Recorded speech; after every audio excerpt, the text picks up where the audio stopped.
Welcome everyone. Welcome everyone. Let's just get Seraphim back in here.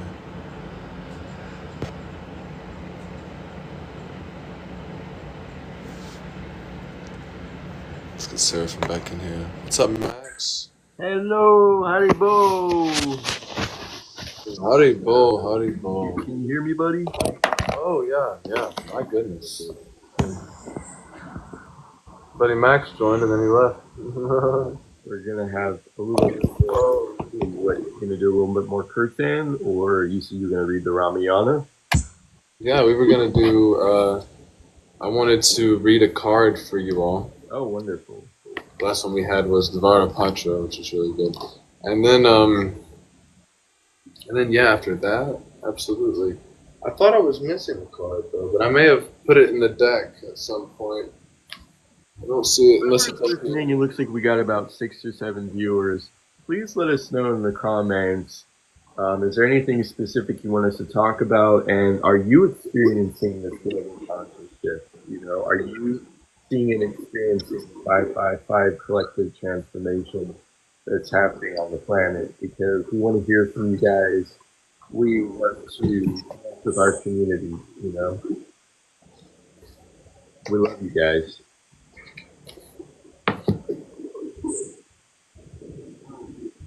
Oh, and if you don't mind, like the live as much as possible. Like this up. Just make sure to like and share this out with your friends. We're going to plan on trying to do these more frequently because, it's really important in the Kirtan and the discussions and, reading Ramayana and Bhagavad Gita. Whatever we choose to do, the point is to spread love and light into the world, into a dark world, because we can be a light to the world. We are a light to the world. So don't forget that. Don't forget that you are a light, Ashe. You are a light to the world. So I felt it was necessary that, I felt called to read something from the White Light Oracle Guidebook, or the White Light Oracle deck. It's a deck that's been really near and dear to me. It was a gift to me. And, yeah. So.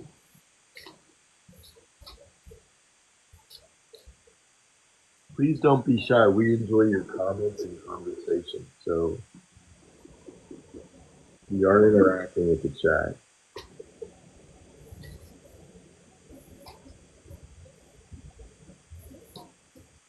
That's a good game plan.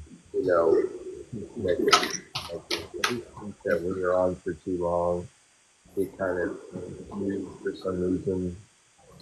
So maybe on every hour we should probably just disconnect and reconnect. You know where to find this. This is music. I'm Seraphim. Make sure to give us a follow.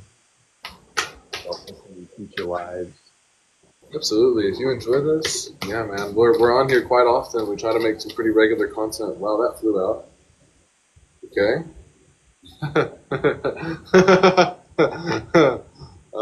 Not good. Shakti pot of seahorse. Now Shakti. Let's see if I can get this to. Shakti is the divine feminine Kundalini energy. Shakti pot of seahorse. I bet it'll have something beautiful to say about this. It's a new deck, so we're going to be reading out of the guidebook. We've certainly been talking about Shakti all day long. Absolutely. Very resonant. We've been talking about feminine. These are beautiful cards. What's it called again? The White Light Oracle deck. White Light. By Alana Fairchild, if anyone wants to check this out for themselves. Do you know if that's in the shop, the TikTok shop? Maybe. I don't think so. No, I think these we'll probably have to pick up somewhere else. Probably through Amazon.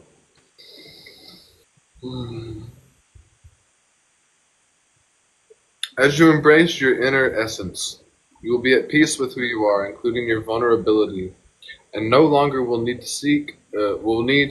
see the need to conform to social ideas which have no true resonance for your heart. You are encouraged to trust your intuitive recognition of which environments and relationships harmonize well with you, supporting your spiritual growth and well-being on all levels. You have the innate capacity to manifest. Relax and you shall attract all you need. Volatile or overtly restless seas compromise the well-being of the seahorse. Such intensity drains their energy, forcing them to go against their naturally gentle way of being. They thrive in environments that are calm and accommodate their slow, graceful movements. Rather than aggressively hunting, seahorses patiently wait until what they need comes their way, and then actively receive it. Seahorse has a relationship of commensalism with seagrass and coral. Commensalism is the medicine of connection, protection, and stabilization. In such a relationship, we receive what we need without being parasitic. We intelligently seek out sources that naturally support us rather than attempting to manipulate someone or something to be other than what it is. In the case of the seahorse, as it hides from predators in the seagrass and steadies itself on coral, neither seagrass nor coral are harmed. The symbiotic relationship of seahorse and its helpful friends reflects the supportive nature of the relationship between soul and spirit. Spirit will provide whatever support the soul requires to thrive. In Greek myth, the seahorse is hippocampus, which translates as horse of the sea, known both as steeds of the gods and as benevolent creatures who prevented sailors from drowning or becoming lost at sea. Seahorses are a symbol for protection. They are about outmaneuvering negative forces and bringing grace and peace. Seahorse is our guardian when we are going through challenging times, especially on an emotional level. Shaktipat is a transmission of grace. It is an enlightening gift of energy that enables mastery. Shaktipat of Seahorse empowers us to instinctively seek environments that are conducive to our well-being, rather than damaging ourselves by trying to adapt to external situations or societal values. It teaches that it teaches that we are enough, and that we have the innate magnetism to attract what we need in our lives. We gravitate away from falsehood and toward authentic being. Named for its seahorse-like shape, the hippocampus is the neural center in the human brain. It helps us navigate our way in the world and find where we can thrive and best avoid negative influences. Each seahorse has a unique coronet or crown at the top of its head. It is said that like human fingerprints, no two are completely alike. This oracle assures you that your path and what supports you will be unique.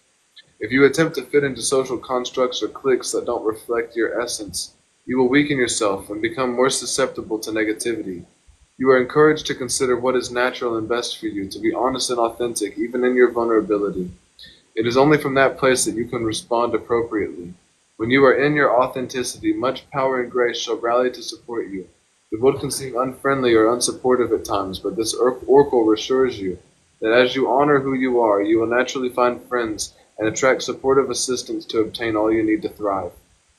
Take a moment to place your hand on your heart and imagine, feel, intend, and desire to really connect to your true inner self. You can imagine going beneath the layers of your appearance and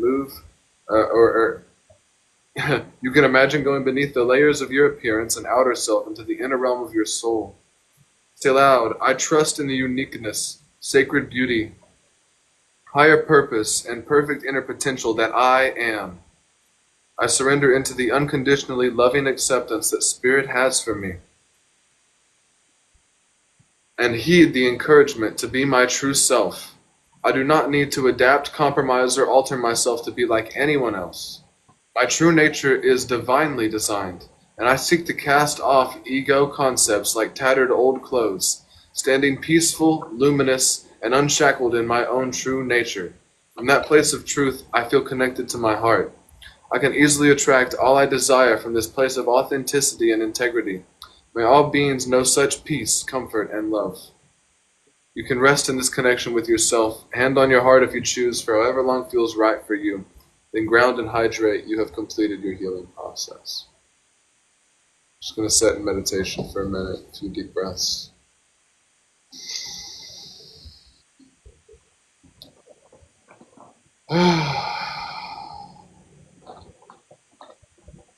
Nirvana means a sigh of relief. In Sanskrit.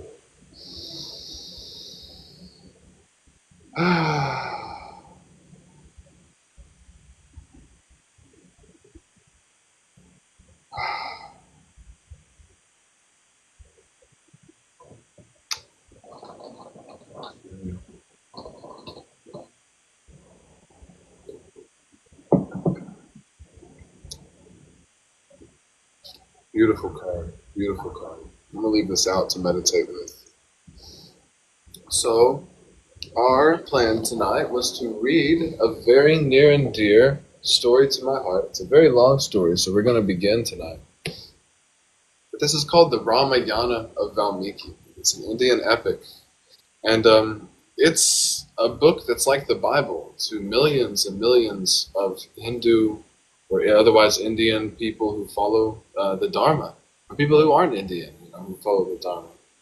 But it is an Indian traditional epic. So this comes from thousands and thousands of years ago. Some believe it's one of the oldest stories in the entire world, coming from millions of years ago, but we just don't have the evidence to prove that, as much as I would love to say that. But it's a very beautiful book. Right here in the very beginning of the book, it has a good quote from the actual Ramayana itself. Yavat Stashayanti Giraya Saritas Cha Mahitale Tavad Ramayanakatha Lokeshu Pracharisaiti, which means, as long as the mountains and rivers shall endure upon the earth, so will this tale of the Ramayana, be told among the people. And that's from the verse 1 to 35. Now don't worry, this isn't a Sanskrit book as far as I know. Yeah, no, not at all. It's made in English, but we're still on the introduction. We have 3, 4, 5, 6, 7, 8, 9, 11 pages left. Let's see. And we are introducing everyone to the characters of this book. Now, these are very long explanations of the characters, so what I'm going to do really quick is just go over a few of them from the beginning, and we'll lightly touch on them, and we might revisit them later on. So we want to get to the story as soon as possible. Rama is the central and most compelling of the epic's characters. He is an incarnation of Lord Vishnu. He is Vishnu's 7th incarnation. That is Rama.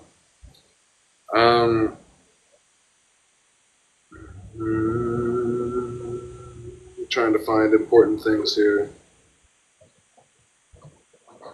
His virtually perfect adherence to the norms of filial piety, the warrior code, Ksatri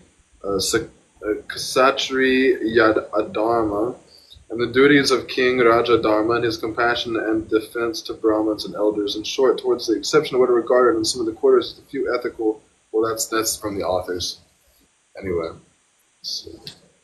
So Ram is an incarnation of Lord Vishnu. He's Lord Vishnu's 7th incarnation. Sita is Ram's wife, and she is a heroine of the Ramayana. In the story, she is abducted by the demon king Ravana, and Ram has to rescue her. Lakshman is Ram's brother. He's also deeply symbolic of youth. Excuse me. Bharata is another one of Ram's brothers, which is the son of Dharastra's middle wife, Kalki. Satrugna is the youngest of the 4 sons of Oh my. I can say his name, but not when I'm looking at the actual transliteration. Dasatra. Dasarat. There it is. Who incarnate to different degrees the divine essence of Lord Vishnu. And Dasarat, goodness, Dasaratha is depicted in the opening characters of the poem as a grand and righteous monarch. In the second book, the aged king is shown to have a fatal flaw. There we see his infatuation for his beautiful junior queen Kalki makes him vulnerable to her wiles, so that before she mentions her famous boons he once gave her, he vows to do anything she wants, no matter how outrageous, in order to pacify her.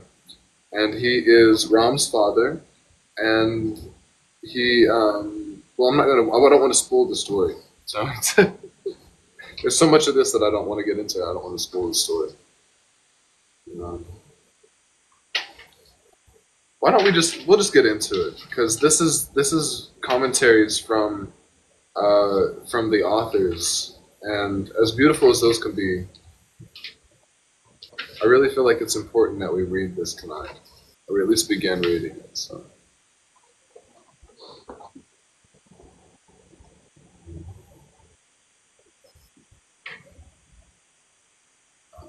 This is from the first book out of 7. It's called the Balakanda. Bal means the child. Valmiki, the ascetic, questioned the eloquent Narada, bull among sages, always devoted to asceticism and the study of sacred text. Is there a man in the world today who is truly virtuous? Who is there who is mighty and yet knows both what is right and how to act upon it? Who always speaks the truth and holds firmly to his vows? Who exemplifies proper conduct and is benevolent to all creatures? Who is learned, capable, and a pleasure to behold? Who is self-controlled, having subdued his anger? Who is both judicious and free from envy? Who, when his fury is aroused in battle, is feared by even the gods? This is what I want to hear, for my desire to know is very strong. Great seer, you must know of such a man. When Narada, who was familiar with all the 3 worlds, heard Valmiki's words, he was delighted. Listen, he replied, and spoke these words. The many virtues which you have named are hard to find. Let me think for a moment, sage, before I speak. Hear now of a man who has them all. His name is Rama, and he was born in the house of Ikshvaku. All men know of him, for he is self-controlled, mighty, radiant, steadfast, and masterful. He is wise and grounded in proper conduct, eloquent and majestic. He annihilates his enemies. His shoulders are broad and his arms mighty. His neck is like a conch shell and his jaws are powerful. His chest is vast and the subduer of his enemies. He wields a huge bow. His collarbone is set deep in muscle. His arms reach down to his knees and his head is finely made. His brow is noble, his gait full of grace. His proportions are perfect, and his limbs well formed and symmetrical. Dark is his complexion, and he is valorous. His chest fully fleshed. He has large eyes. He is splendid and marked with all auspicious signs. He knows the way of righteousness and is always true to his word. The welfare of his subjects is his constant concern. He is renowned, learned, pure, disciplined, and contemplative. He is the protector of all living things and the guardian of righteousness. Versed in the essence of the Vedas and their ancillary sciences, he is an expert in the science of arms. He is versed in the essence of every sastra, learned in traditional love, and highly intelligent. All the people love him, for he is good, cheerful, and clever. He is the constant resort of good men, as is the ocean of rivers. For he is noble and equitable in all circumstances, and always a pleasure to behold. The delight of his mother, Kausalya, he is gifted with every virtue, for he is as deep as the ocean, and as unyielding as the Himalayas. He is as mighty as Vishnu, but as pleasant to behold as the moon. In his wrath he resembles the fire at the end of time, yet he rivals the earth in forbearance. In charity he is the equal of Kubera, giver of wealth, and in truthfulness like a second Dharma, the god of righteousness. I feel like I should send this to my friend Bob Peck. Moved by affection for him, Dasaratha, lord of the earth, wished to appoint this Rama, his beloved eldest son, as prince regent, for he was truly valorous, possessed all these virtues, and was gifted with other excellent virtues. Seeing the preparations for the consecration, the king's wife, Queen Kalki, who had long before been granted a boon, now asked for it. She demanded that Rama be exiled and that Bharata be consecrated in his place. Because he was a man true to his word, King Dasarat was caught in the snare of his own righteousness, and had to exile his dear son Rama. Keeping the promise, the hero entered the forest. Because of the command implicit in a father's word and in order to please Kalki, out of love for him, his beloved and obedient brother Lakshman, the delight of Sumitra, followed him as he set forth, and his wife Sita, the best of women, possessed of every grace, followed Rama as Rohini does, the hare-marked moon. He was followed far on way by his father Dasarat and the people of the city, but at the town of Sringavira on the banks of the Ganges he dismissed his charioteer. Wandering from wood to wood, they crossed the great rivers until instructions on Bharadavaja. They came to Mount Chitrakuta, where the three of them built a pleasant dwelling, delighting in the forest and resembling celestial Gandharvas. They lived there happily. When Rama had gone to Mount Chitrakuta, King Dasarath was stricken with grief for his sons, and loudly lamenting them, went to heaven. After he died, the Brahmins led by Vashishta urged Bharata to become king. But that mighty man did not desire kingship. Instead, the hero went to the forest to beg for grace at Rama's feet. But Bharata's elder brother gave him only his sandals as a token of his sovereignty, and repeatedly urged Bharata to return. Unable to accomplish his desire, Bharata touched Rama's feet and ruled the kingdom from the village of Nandigrama in expectation for Rama's return. But Rama, seeing that the people of the city had come there, entered the Dandaka forest with single-minded resolution. He killed the Rakshasa, Virata, and met Sarabhanga, Sutiksna, Agastya, and Agastya's brother. You're going to have to bear with me. Sanskrit is not my first language, obviously. I love it, though. It is a light language. On the advice of Agastya, and with the two greatest pleasure, he accepted Indra's bow as well as a sword and two quivers, whose arrows were inexhaustible. While Rama was living in the forest with the woodland creatures, all the seers came to see him without killing the Asuras. Came to see him about killing the Asuras and the Rakshasas. While dwelling there, he disfigured the Rakshasa woman Shirpanka, who lived in Janasthana and could take any form at will. Then Rama slew in battle all the Rakshasas who had been sent against him on the strength of Shirpanka's report. Kara, Trisiras, and the Rakshasa Dusana, as well as their followers, 14,000 Rakshasas were slain. Then Ravana, hearing of the daughter of his kinsman, went mad with rage and chose a Rakshasa named Marika to assist him. Marika tried to dissuade Ravana many times, saying, Ravana, you would do well not to meddle with this mighty man. But Ravana, who was driven by his fate, paid no heed to Marika's words, and went with him to Rama's ashram. With the help of that master of illusion, he lured both the sons of the king far away. But having slain the vulture Jatayu, he carried off Rama's wife. Finding the vulture dying and hearing that Maithili had been abducted, Raghava was consumed with grief. Beside himself with grief, he lamented loudly. In sorrow, he cremated the vulture Jatayu. Then, searching the forest for Sita, he met a Rakshasa named Kabanda, deformed and dreadful to behold. The great armed man killed and cremated him so that he went to heaven. But Kambandha at first told him, Raghava, you must go to the ascetic woman Sambari, for she is cunning in all ways of righteousness and lives accordingly. And so the powerful destroyer of his foes came to Sambari. Rama, the son of Dasarath, was fully honored by Sambari. Then in the shorts of Lake Pampa he met the monkey Hanuman. Acting on Hanuman's advice, mighty Rama met Sugriv and told him all that had happened. Sensing that they had found a friend and sorrowful king of the monkeys, sensing that he had found a friend, the sorrowful king of the monkeys told Rama the whole story of his feud, and the monkey also told him of Valin's might. Rama vowed to kill Valin, but Sugriv remained doubtful of Raghava's strength. So to reassure him, Raghava kicked the great corpse of Dumdubhi 10 whole leagues with his big toe.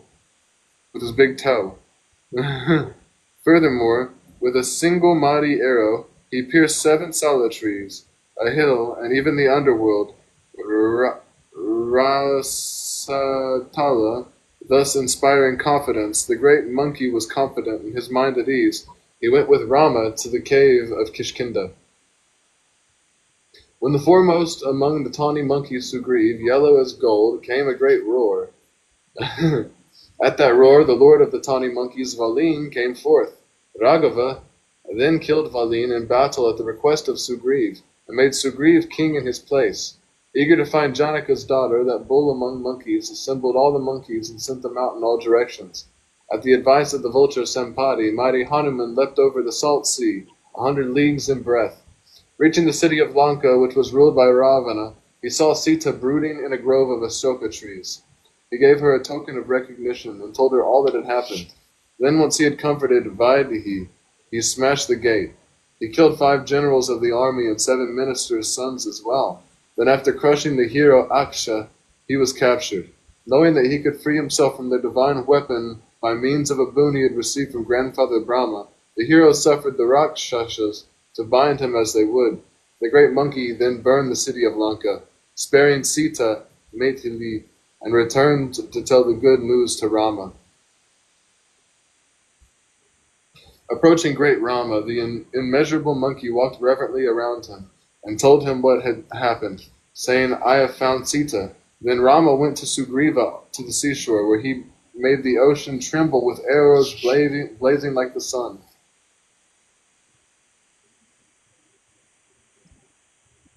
The ocean, lord of rivers, revealed himself, and following the ocean's advice, Rama had Nala build a bridge. By this means he went to the city of Lanka, and having killed Ravana in battle, he consecrated Vibhishana as lord of the Rakshasas in Lanka. The 3 worlds, including all that moves and is fixed, and the hosts of gods and seers were delighted by that mighty feat of great Rama. All the gods were thoroughly delighted and worshipped Rama, having accomplished what he had to do. He was freed from anxiety and rejoiced. He received boons from the gods, and revived the fallen monkeys. Then mounting the flying palace Pushpaka, he went to Nandigrama. In Nandigrama, the blameless man and his brothers put off the knotted hair of ascetics. Thus did Rama regain Sita and recover his kingdom. His people are pleased, joyful, contented, well-fed, and righteous. They are also free from physical and mental afflictions and from the danger of famine. Nowhere in this realm do men experience the death of a son. Women are never widowed and remain always faithful to their husbands. Just as in the Krita Yuga, there is no danger whatsoever of fire or wind. No creatures are lost in floods. He performs hundreds of Ashvamedas involving vast quantities of gold, and in accordance with custom, he donates tens of thousands of millions of crores to the learned. Raghava is establishing Raghava is another name for Ram, by the way. Raghava is establishing hundreds of royal lines and has set the 4 social classes, each to its own work in the world. When he has ruled the kingdom for 11 years, Rama will go to the Brahmaloka. Whoever reads this history of Rama, which is purifying, destructive of sin, holy, and the equal of the Vedas, is freed from all sins. A man who reads this Ramayana story, which leads to long life, will after death rejoice in heaven together with his sons, grandsons, and attendants.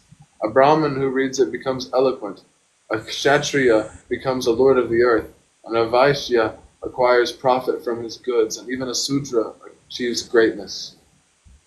That was Sarga 1. How is everyone liking this so far? I'm going to go grab some more juice, and we will continue right where we're at with the Ramayana. Great, buddy.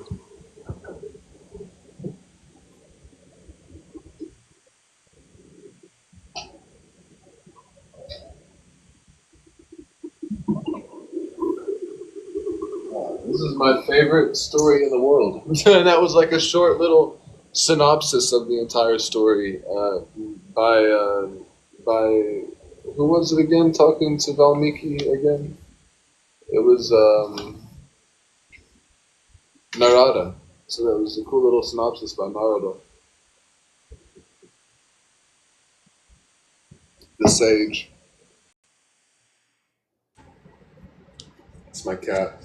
We got 21% left. You can still hear me, Seraphim? Loud and clear. Loud and clear. Let's go.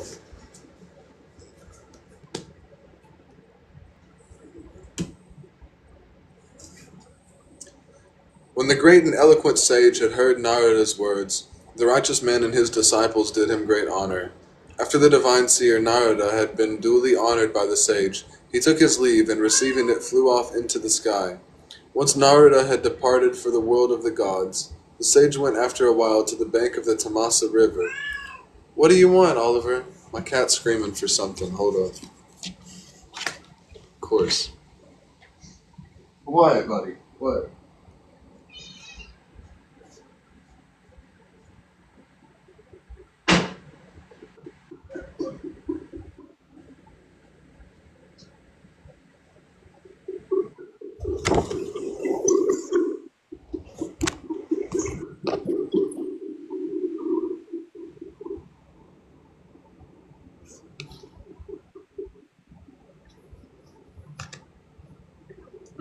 You just want attention.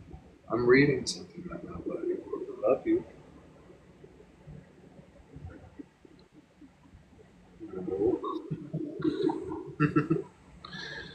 Oh. When the great and eloquent sage had heard Narada's words, the righteous man and his disciples did him great honor. After the divine seer Narada had been duly honored by the sage, he took his leave, and receiving it, flew off into the sky. Once Narada had departed for the world of the gods, the sage went after a while to the bank of the Tamasa river, not far from the Jahnavi, the Ganges. After reaching the Tamasa river bank, the great sage spied a bathing spot that was free from mud, and spoke to the disciple who stood beside him. Bharadjavaja, look at this lovely bathing place so free from mud. Its waters are as lucid as the mind of a good man. Set down the water jar, dear boy, and give me my bark cloth robe, for I will bathe here at this excellent bathing spot of the Tamasa. Addressed in this fashion by the great Valmiki, Bharadvaja, ever attentive to his guru, gave him the bark cloth robe. Taking the bark cloth from his disciple's hands, he walked about, his senses tightly controlled, looking all about him at the vast forest. Nearby, that holy man spied an inseparable pair of sweet-voiced Krancha birds wandering about. But even as he watched, a Nisada hunter, filled with malice and intent on mischief, struck down the male of the pair. Seeing him struck down and writhing on the ground, his body covered in blood, his mate uttered a piteous cry. And the pious seer, seeing the bird struck down in this fashion by the Nisada, was filled with pity. Then, in the intensity of this feeling of compassion, the Brahma thought, "This is unrighteous."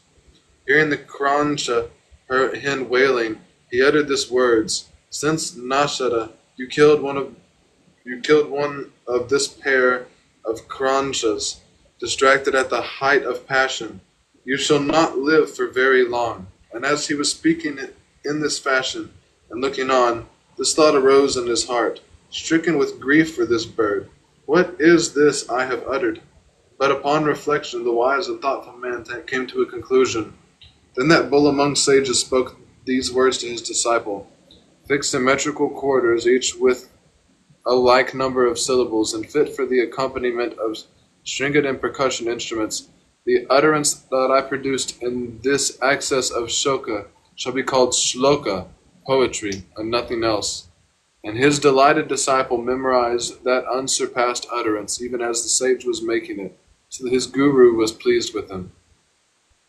Then, after taking his ritual of bath, according to the precept at the bathing spot, the sage, still pondering this matter, went back to the ashram. His disciple and obedient and learned Bharadvaja took up his guru's brimming water pot and followed behind him. The sage, who knew the ways of righteousness, entered his ashram with his disciple, seated himself, and began to discuss various other matters, while still lost in profound thought.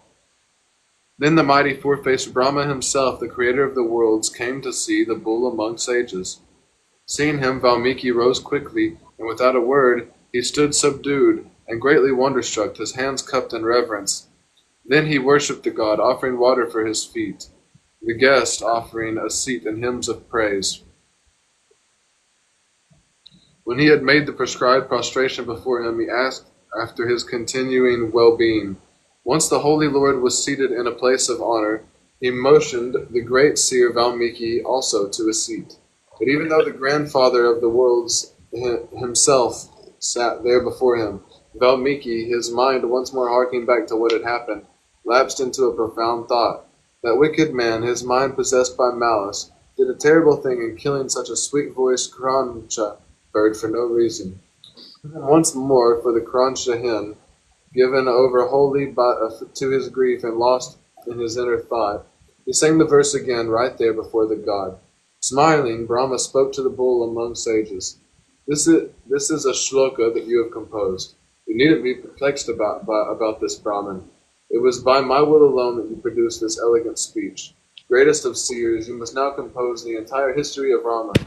You must tell the world the story of the righteous, virtuous, wise, and steadfast Rama, just as you have heard it from Narada, the full story, public and private, of that wise man. For all that befell wise Rama, Sumitri, the Rakshasas, and Vaidehi, whether in public or private, will be revealed to you, even those events of which you are ignorant. No utterance of yours in this poem shall be false. Now compose the holy story of Rama, fashioned into shlokas to delight the heart. As long as the mountains and rivers shall endure upon the earth, so long will the story of the Ramayana be told among the people. As long as the story of Rama you compose is told, so long will you live on in my worlds above and below. When the holy Lord Brahma had spoken in this fashion, he vanished on the spot, and the sage Valmiki and his disciples were filled with wonder.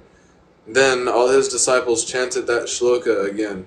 Delighted and filled with wonder, and they said over and over and over again the shloka grief that the great seer sang out in 4 metrical quarters, all equal in syllables, has by virtue of its being repeated after him become shloka, poetry. Then the contemplative Valmiki conceived this idea. Let me compose an entire poem called the Ramayana, in verses such as these. And thus with enormous insight did the renowned sage compose this poem that adds to the glory of the glorious Rama, with hundreds of shlokas equal in syllables, their words noble in sound, meaning delighting the heart. And so it came about that the righteous man, having learned the entire substance of that story, wise Rama's tale, so exemplary of righteousness, sought to make it public. First the sage sipped water in the prescribed fashion, then seated on darpa grass with the tips pointed east and cupping his hands reverently, he sought through profound meditation the means of access to this tale. Rama's birth, his great strength and kindliness to all, the people's love for him, his forbearance, gentleness, and truthful nature, the various other marvelous stories told on the journey with Vishvamitra, Janaki's wedding, and the breaking of the bow, the dispute between the two Ramas and the virtues of Dasarati, Rama's consecration and Kalki's wicked nature, the interruption of the consecration and the banishment of Rama, the king's grief and lamentation and his departure for the next world, the dejection of the common people and their abandonment, the conversation with the Nishada chief and the return of the charioteer, the crossing of the Ganges and the meeting with Bharadvaja, the arrival at Mount Chitrakuta on the instructions of Bharadvaja, the building of and dwelling in a hut in the coming of Bharata, the propitiation of Rama and the funerary libations for his father, the consecration of the wonderful sandals and the dwelling in Nandigrama, the journey from the Dandaka forest and the meeting with Sutikishna, and the encounter with Anasuya and her presentation of the ointment, the conversation with Shurpanka and her disfigurement, the slaying of Kara and the Trasiras, and the setting out of Ravana. Is he back? Here we go. The destruction of Marika and the abduction of Vaidehi, the lamentation of Raghava and the death of the vulture king, the encounter with Kambadha and the arrival at Lake Pampa, the encounters with Sabari and Hanuman, and the lamentations of great Raghava at Lake Pampa, the journey to Rishamukha and the meeting with Sugriv, the engendering of confidence, the alliance and the battle between Valin and Sugriv, the slaying of Valin and the installation of Sugriv, the lamentation of Tara, the agreement and the settling in for the rainy season, the anger of the lion and the Raghavas, and the marshalling of the troops, their being dispatched in all directions, and the description of the earth, the giving of the ring, the discovery of Raksha's cave, They'll fast until death and the encounter with Sampati, the ascent on the mount of the mountain and the leap over the ocean, the entry into Lanka by night, solitary deliberations, the arrival at the drinking ground, the view of the women's quarters, the arrival at the Ashoka Grove and the meeting with Sita, the giving of the token of recognition in Sita's speech, the threat of the Rakshasa women, and the dream vision of Trijata, Sita's grieving of the jewel and the breaking of the trees, the fight of the Rakshasa women and the slaughter of the servants, the capture of Vayu's son Hanuman, and the wailing of at the burning of Lanka, the return leap and the seizure of the honey wine, the consolation of Raghava, and the presentation of the jewel, the encounter with the ocean and the construction of Nala's bridge, the crossing of the ocean and the siege of Lanka by night, the alliance with Vibhishana, and his revelation of the means of destruction, the death of Kumbhakarna, and the slaying of Maghanada, the destruction of Ravana, and the recovery of Sita in the enemy's citadel, the consecration of Vibhishana, and the acquisition of the flying palace Pushpaka, the journey to Ayodhya and the meeting with Bharat, Bharata, and the celebration of Rama's consecration and his dismissal of all his troops, his pleasing the kingdom and his sending away Vaidehi. All of this did the holy seer Valmiki render into poetry, including in the latter portion of his poem even those events that had not yet befallen Rama on earth. Alright, what time is it? Oh, it's 11:11. I don't know if you guys can see that on my microwave up there. It's 11:11. How perfect. Let's see, how perfect. Let's see, let's read Sarga 4.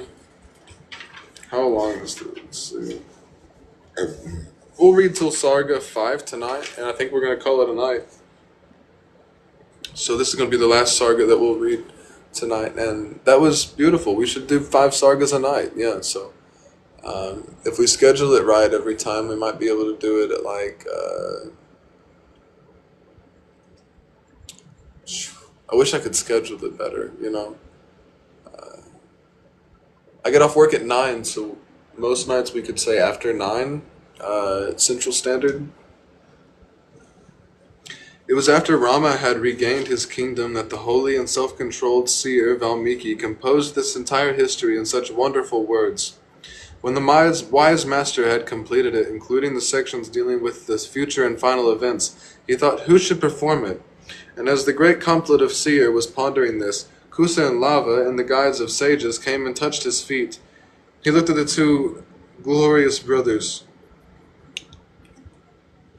Kusa and Lava, who lived in his ashram, for they were sons of the king, familiar with the ways of righteousness and endowed with sweet voices. Perceiving that they were well grounded in the Vedas and had excellent memories, he accepted them as students of Vedic exegesis. A man who always fulfilled his vows taught them that the whole of this poem, the Ramayana, which is the great tale of Sita and the slaying of Palasya, it is sweet both when recited and sung in the 3 tempos to the 7 notes of the scale, and it is eminently suitable for the accompaniment of both stringed and percussion instruments. The 2 disciples sang the poem, which is replete with all the poetic sentiments, the humorous, the erotic, the piteous, the wrathful, the heroic, the terrifying, the loathsome, and the rest. The brothers, beautiful as Gandharvas, had beautiful voices and were well voiced in the Gandharva's musical art. They were expert in both articulation and modulation. Gifted with beauty and auspicious marks, they spoke with sweet voices. They looked like twin reflections of the same image, Rama's body.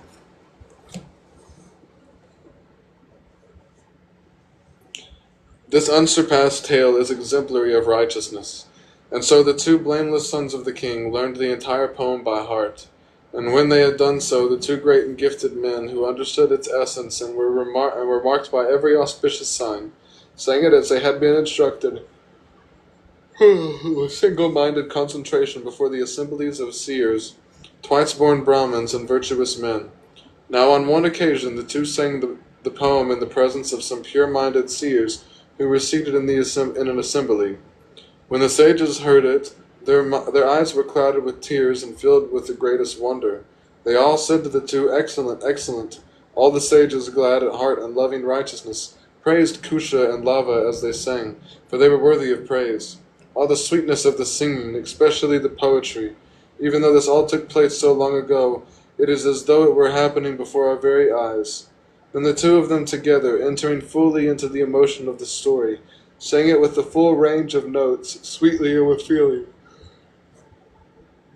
Whew. Praised in this fashion by those great seers, who were themselves to be extolled for their asceticism, they sang more sweetly still and with still greater feeling. One sage there delighted gave them a water jar. Another man of great renown gave them a bark cloth mantle. This wondrous tale that the sage told and that he completed in perfect sequence is the great source of inspiration for poets. Now it happened that on one occasion the elder brother of Bharata saw that there were those two singers who were being praised everywhere on the roads and royal highways, and Rama, the destroyer of his enemies, brought the brothers Kusha and Lava to his own dwelling, where he honored them, for they were worthy of honor. Then Lord Rama, chastiser of his foes, seated on the heavenly throne of gold with his ministers and brothers sitting nearby, looked at the two beautiful youths with their lutes and spoke to Lakshman, Satrugna, and Bharata. Let us listen to this tale, whose words and meaning alike are wonderful, as it is sweetly sung by these two godlike men. For although these two sages, Kusha and Lava, are great ascetics, they bear all the marks of kings. Moreover, it is said that the profound tale they tell is highly beneficial, even for me. Listen to it. And at a word from Rama, the two of them began to sing in the full perfection of the Marga mode. And right there in the assembly, even Rama, in his desire to experience it fully, gradually permitted his mind to become enthralled. And now we are at Sarga 5. So for anyone listening, this is the Ramayana of Valmiki. It's one of my absolute favorite stories, books, Indian epics that exist. It's one of my favorites, and I'm very grateful to be able to share it with you all on live. Thank you all for tuning in. Thank you so much. Of each and every one of you, I'm grateful for this opportunity and everything that's happened. Thank you for the 40 likes. Thank you for the one viewer who stuck around almost the entire time enjoying this story. I feel like it was, even for one person to share that with, that's very beautiful. And so I am very grateful and honored. I love you so much. I'll see you the next time we're live. Let's see. Peace and love, guys. Shanti.